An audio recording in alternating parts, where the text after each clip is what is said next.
একদিনে দিল্লি সফরে গিয়ে কেন্দ্রীয় স্বরাষ্ট্রমন্ত্রী অমিত শাহের সঙ্গে সাক্ষাৎ করলেন বিরোধী দলনেতা শুভেন্দু অধিকারী।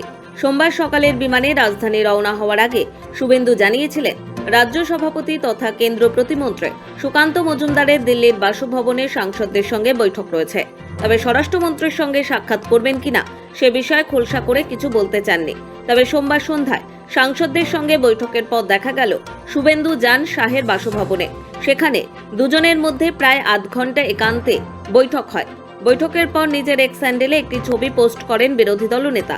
তিনি কেন্দ্রীয় স্বরাষ্ট্রমন্ত্রী অমিত শাহকে ধন্যবাদ জানান সময় দেওয়ার জন্য। পাশাপাশি শুভেন্দু জানান, পশ্চিমবঙ্গের রাজনৈতিক পরিস্থিতি এবং আগামীর পথ চলা নিয়ে আলোচনা হয়েছে। তিনি বিশ্বাস করেন, স্বরাষ্ট্রমন্ত্রীর মূল্যবান পরামর্শ আগামী বছর পশ্চিমবঙ্গের বিধানসভা নির্বাচনে কাজে লাগবে।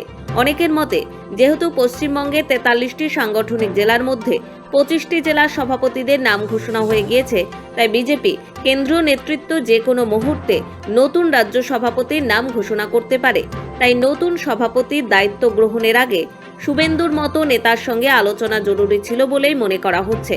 তাই কেন্দ্রীয় স্বরাষ্ট্রমন্ত্রী বিরোধী দলনেতার সঙ্গে একান্তে বৈঠক করেছেন। তবে অনেকের মতে, রাজ্যের বর্তমান রাজনৈতিক পরিস্থিতি ও 2026 সালের বিধানসভা নির্বাচনের রণকৌশল কি হবে সেই বিষয় দুই নেতার মধ্যে আলোচনা হয়েছে।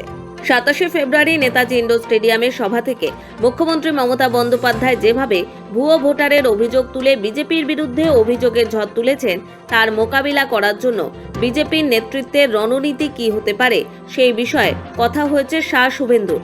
মমতা বন্দ্যোপাধ্যায়ের ভুয়ো ভোটার অভিযোগের পাল্টা তৃণমূলের বিরুদ্ধে রাজ্যের ভোটার তালিকায় বাংলাদেশি এবং রোহিঙ্গাদের নাম অন্তর্ভুক্ত করার অভিযোগ এনেছেন শুভেন্দু। এই বিষয়ে কেন্দ্রীয় স্বরাষ্ট্রমন্ত্রী তাঁকে বেশ কিছু পরামর্শ দিয়েছেন বলে অনুমান।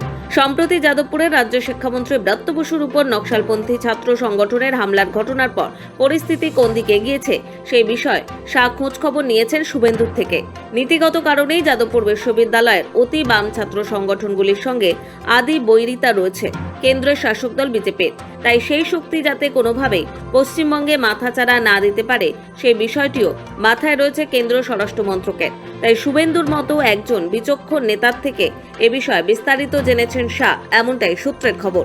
ব্যুরো রিপোর্ট, সময়, কলকাতা।